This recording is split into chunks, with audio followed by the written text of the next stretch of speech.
Bismillahirrahmanirrahim. Assalamualaikum warahmatullahi wabarakatuh. Perkenalkan, kami dari kelompok 6. Di sini kami akan mempresentasikan hasil diskusi kelompok kami, yaitu strategi pembelajaran menggunakan field study.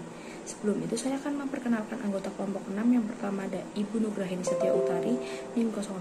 Yang kedua ada Bapak Hilmi Dava Irwanto, NIM 08. Dan ada saya sendiri, Salma Zizada Rajat, NIM 012. Selanjutnya ada Ibu Anggrini Veda Melati Santosa, NIM 014. Dan yang terakhir ada Bapak Nikmat Giman Fauzi, NIM 023. Apa sih yang dimaksud dengan pembelajaran field study? Pembelajaran field study adalah pembelajaran melalui metode pengumpulan data secara langsung dengan pengamatan, wawancara, mencatat, atau mengajukan pertanyaan-pertanyaan.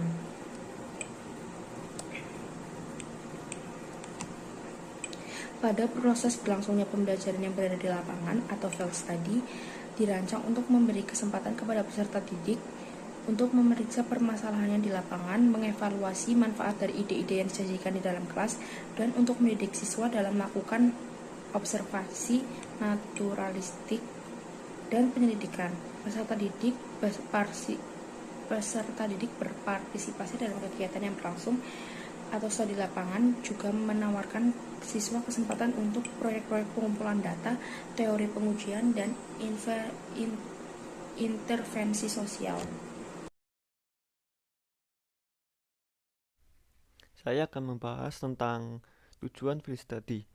Tujuan field study yaitu peserta didik dapat memperoleh pengalaman langsung dari objek yang dilihatnya dan dapat turut menghayati tugas pekerjaan milik seseorang, serta dapat bertanya jawab.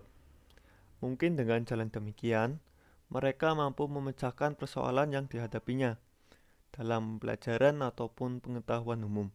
Selain itu, peserta didik dapat melihat, mendengar, meneliti, dan mencoba apa yang dihadapinya, agar nantinya dapat mengambil kesimpulan dan sekaligus dalam waktu yang sama, ia bisa mempelajari beberapa mata pelajaran. Penelitian case study atau penelitian lapangan dimaksudkan untuk mempelajari secara intensif tentang latar belakang masalah dan posisi suatu peristiwa yang sedang berlangsung saat ini, serta interaksi lingkungan unit sosial tertentu yang bersifat apa adanya. Subjek penelitian berupa individu, kelompok, dan institusi atau masyarakat. Penelitian case study merupakan studi mendalam mengenai unit sosial tertentu, dan hasil penelitian tersebut memberikan gambaran yang luas serta mendalam mengenai unit sosial tertentu. Subjek yang diteliti relatif terbatas, namun variabel-variabel dan fokus yang diteliti sangat luas dimensinya. Ya, saya akan menerangkan poin B, yaitu hal-hal yang perlu dilakukan dalam penelitian lapangan. Ketika penelitian lapangan, hal yang perlu kita lakukan dan persiapkan yaitu yang pertama, mengamati kejadian sehari-hari yang tidak biasa maupun tidak biasa dalam settingan kehidupan sehari-hari, bagaimana kejadian yang ada pada sekolah tersebut.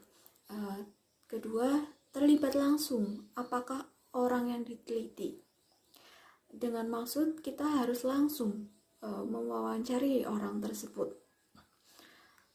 Yang ketiga, memperoleh sudut pandang orang yang diteliti sekaligus mempertahankan perspektif analitis orang luar. Dapat dikatakan bagaimana kita mendapatkan dari narasumber dan apa yang dibicarakan dengan orang luar, bagaimanakah sama atau tidaknya, untuk menentukan konkret atau tidak hasil dari wawancara tersebut. Yang keempat, menggunakan beragam teknik dan keterampilan secara luas. Dengan teknik pengumpulan data, wawancara merupakan beberapa cara yang bisa digunakan dalam kegiatan lapangan. Yang kelima, menghimpun data berbentuk catatan, rinci, bagan, peta, maupun gambar keperluan deskripsi. Tidak hanya dengan wawancara, namun dengan benda konkret kita bisa memperluas deskripsi tentang apa saja yang dilakukan atau kejadian apa saja yang sebenarnya terjadi. Yang keenam, memandang gejala dalam konteks sosial. Bagaimana kejadian tersebut terjadi, bagaimana yang selama ini mereka lakukan. Yang ketujuh, mengembangkan empati dengan orang yang diteliti. Kita lebih mengutamakan sopan santun, sikap, bagaimana kita memperlihatkan bagaimana etika. Selanjutnya, memperhatikan aspek-aspek kebudayaan. Aspek kebudayaan tersebut sesuai dengan daerah, bisa seperti etika atau tata krama yang dilakukan pada daerah tersebut. Selanjutnya, tidak memaksa sudut pandang sebagai orang luar. Sebagai kita yang pewawancara, kita tidak boleh menyimpulkan atau memaksa kehendakan tentang apa yang kita inginkan. Yang terakhir, mampu mengatasi stres dan ketidakpastian dan masalah-masalah etis.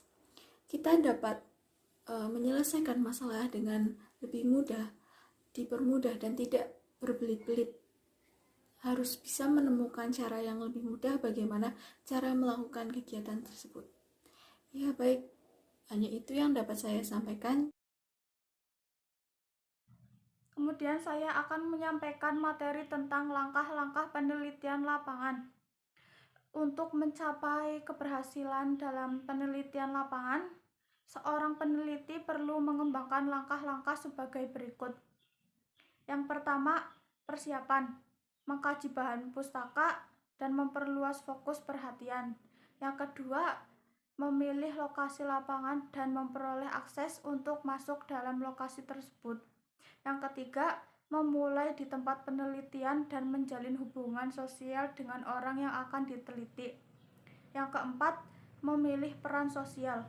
Yang kelima, mengumpulkan data di lapangan. Yang keenam, menganalisis data, mengembangkan dan mengevaluasi hipotesisa kerja. Yang ketujuh, memfokuskan pada aspek-aspek khusus dari setting yang diamati dan melakukan pengambilan sampel secara teoritis. Yang kedelapan, melakukan wawancara. Yang kesembilan, meninggalkan lokasi, menyelesaikan analisis, dan menulis laporan penelitian lapangan.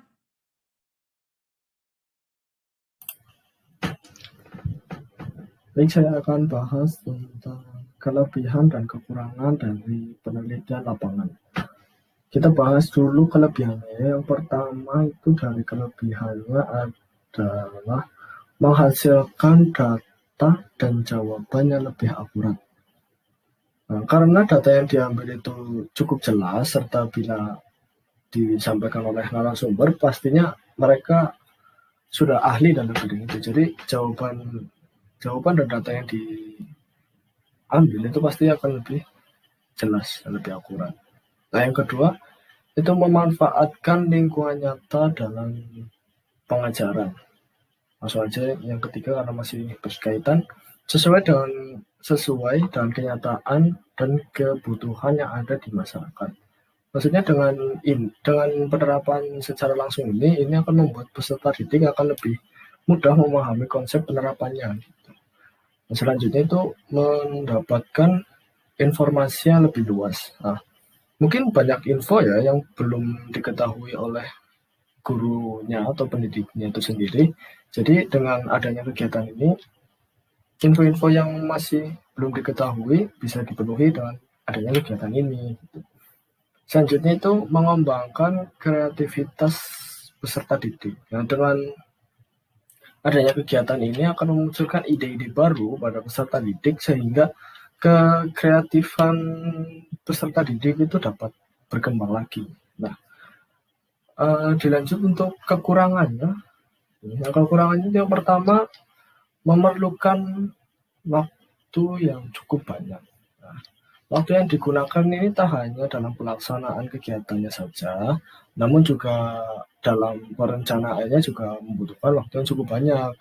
Nah, terus dilanjutnya masih berhubungan dengan yang ini, yaitu yang kedua dibutuhkan persiapan yang matang. Tujuannya apa? Tujuannya agar dalam pelaksanaan kegiatan nantinya bisa berjalan dengan lancar.